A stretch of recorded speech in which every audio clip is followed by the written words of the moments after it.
Well, good morning. Here we are out on another walk. I'm out here by the barn, and you can see down there that you've got a little bit of snow left.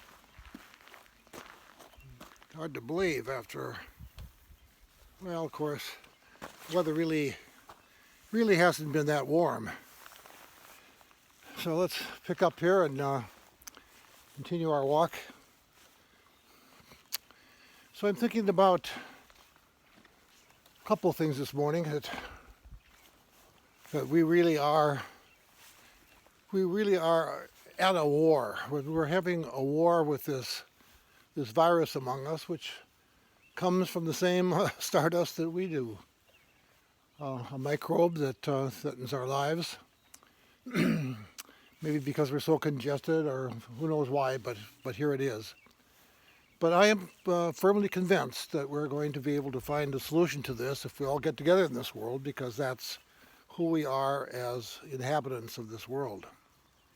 So let's think about how we hunker down and how we fight a war. I mean, I remember when during World War II that I was just first or second grade, and I remember that there was a pulling together, rationing and those kind of things. Maybe that's how we have to look at this. And those of us who are fortunate enough to be able to isolate at home, either because we're retired or because our work permits us to work out of our homes, what a time for really a reflection. To get that sleep that you probably haven't had. They say we're such a sleep-deprived country, and that causes a lot of problems in terms of our mental health and our physical health. So let's think about how we can get adequate amount of sleep. What else could we do? Well, how about that book that you always were going to read because you're just simply too busy to do that? To sit down and read. Maybe a chance to look at this as sort of a retreat. A retreat where we are slowing things down. Not eating as much, sleeping more, being a creative thinker, reading that book, writing that letter to a friend. I know my wife Sabina takes great joy in writing letters, kind of a lost art today, writing letters to people that she know, and I know how much people appreciate that. So an email just doesn't do it. There's nothing like a letter. One of the positive things I think of the internet is to be able to do something like video chatting and FaceTime, that we can see one another. We can see what our reactions are and what how we are responding. Because if we just have a voice, we're only getting part of the full communication that we would have going face to face.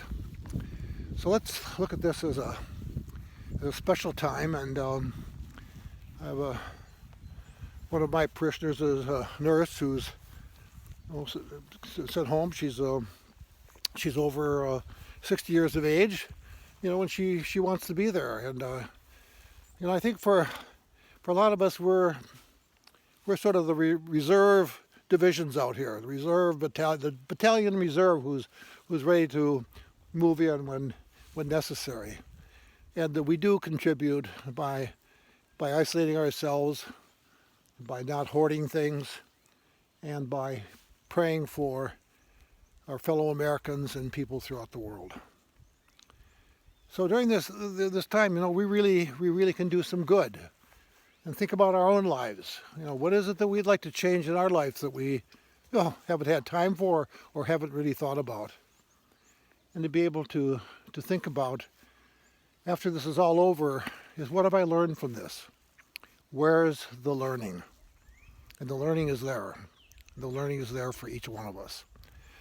So God bless you as you go forth this week. We're going to pick up groceries from our local supermarket tonight and load them up. We were able to order online, and we're greatly thankful for them and for that special service, and for all those who have to go to work every day and continue to keep our communities running. Thank you so much, and God bless you and yours. Talk to you soon.